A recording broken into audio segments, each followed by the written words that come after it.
Hello students, welcome to SSD Educational Classes and I am your friend Kashish Mehra and today we are going to study about variation in supply. तो variation in supply होता क्या है ये जानने के लिए आपको समझना होगा कि सप्लाई क्या होता है और सप्लाई जानने के लिए आपको हमारे प्रीवियस वीडियोस जो हैं उसको चेक करना होगा। तो यहाँ पर जो मैं टॉपिक पढ़ाने वाली हूँ वो दो टॉपिक पढ़ाने वाली हूँ, एक है variation in supply and one is change in supply. When a quantity supplied of a commodity varies due to change in price, यहाँ पर प्राइस बोला गया है।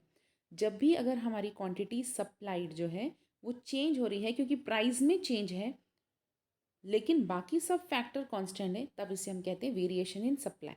Now again variation supply is dependent, there are two types of variation in supply. First is expansion in supply and then contraction in supply. सबसे पहले हम पढ़ेंगे expansion in supply होता क्या है। Expansion in supply refers to the rise in quantity. अब यहाँ पर हम बात कर रहे हैं कि क्वांटिटी इंक्रीज हो रही है due to rise in the price of commodity, क्योंकि प्राइस इंक्रीज हो रहा है। इसका मतलब क्वांटिटी इंक्रीज होने पर जब प्राइस इंक्रीज इसलिए हो रहा है क्योंकि क्वांटिटी इंक्रीज हो रही है, इसका मतलब this is the expansion in supply. और यहाँ पे कर्व कैसा रहेगा, यहाँ पे अपवर्ड मूवमेंट का कर्व रहेगा। आइए देखते हैं इसके एक ग्राफ को जिसको आपको समझना इजी हो जाएगा। यहाँ पर जो ग्राफ की बात की गई है, as you can see there is price on Y axis and quantity on X axis. P price थी, क्यू क्वांटिटी थी। जैसे ही प्राइस इंक्रीज हो गई क्वांटिटी भी इंक्रीज हो गई और आप देख सकते हैं हमारा जो कर्व है सप्लाई कर्व वो अपवर्ड की तरफ शिफ्ट हो रहा है।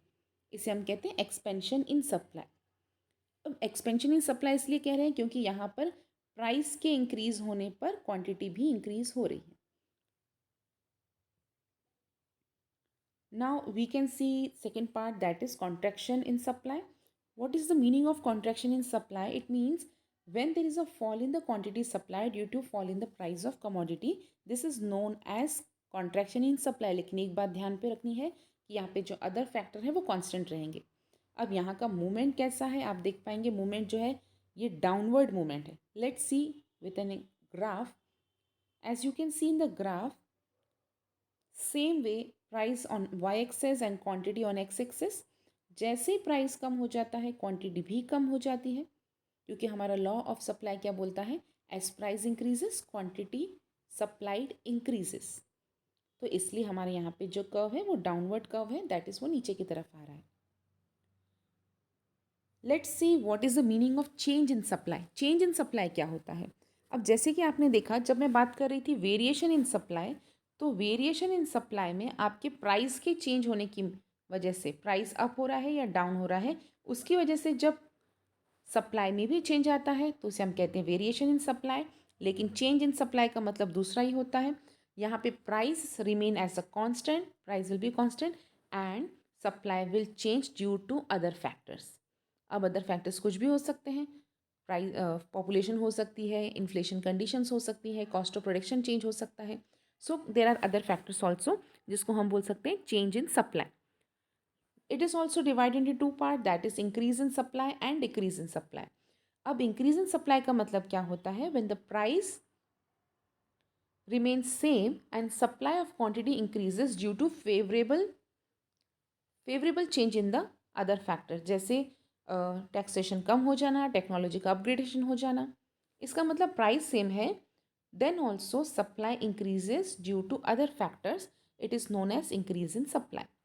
यहाँ का जो कर्व रहेगा वो ओरिजिनली किस तरफ रहेगा, it is shifting to the right of the original supply, मतलब इसका कर्व राइटवर्ड शिफ्ट की तरफ जाएगा।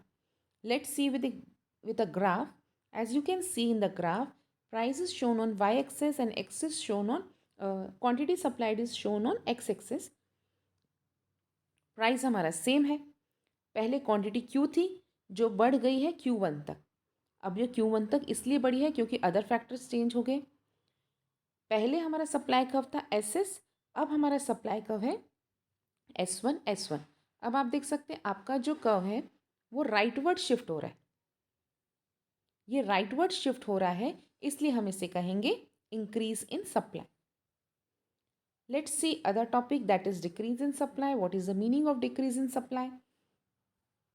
Decrease in supply refer to the fall in the supply of given commodity due to unfavourable change in the other factors. अब other factor मतलब क्या, आपके input के प्राइजेस हैं वो बढ़ गए होंगे, या टैक्सेस बढ़ गए होंगे, या टेक्नोलॉजी में कोई चेंज आया होगा, या वर्कर ने कोई स्ट्राइक की होगी, लेकिन हमारा प्राइस जो है वो सेम ही रहेगा। अगेन यहाँ पर अगर आप देखेंगे तो आपका जो कर्व है वो किस तरफ शिफ्ट हो रहा है, लेफ्ट तरफ। इट मीन्स इंक्रीज का कर्व जो है वो राइट की तरफ शिफ्ट होगा और डिक्रीज इन सप्लाई का कर्व लेफ्ट की तरफ शिफ्ट होगा। Let's us explain, it should be explained with the graph. Let's see the graph. Again, it is a price, it is a quantity, and when the price remain the same, पहले quantity थी Q जो कम होती गई और बन गई है Q2। पहले सप्लाई कर्व था SS, अब सप्लाई कर्व है S2 S2। ये चेंज इसलिए हुआ है क्योंकि अदर फैक्टर्स चेंज हो गए, और यहाँ पे आप देखेंगे कर्व कहाँ शिफ्ट हो रहा है, लेफ्ट की तरफ।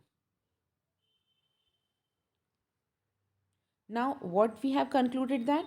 We have concluded that supply fall from OQ to OQ2 in the same OP resulting in the inward shifting curve। अब आपका कर्व किस तरफ जा रहा है, लेफ्ट की तरफ, इनवर्ट की तरफ, जिससे हम कहेंगे डिक्रीज इन सप्लाई। तो ये था students, increase in supply, decrease in supply, contraction in supply and expansion in supply. So all of this is known as variation and change in supply. Hope है students आपको हमारा video पसंद आया होगा और समझ में भी आया होगा। अगर आपको हमारा वीडियो समझ में आया तो इसे लाइक कीजिए, चैनल को सब्सक्राइब कीजिए और जितना हो सके शेयर कीजिए। Thank you for watching the video.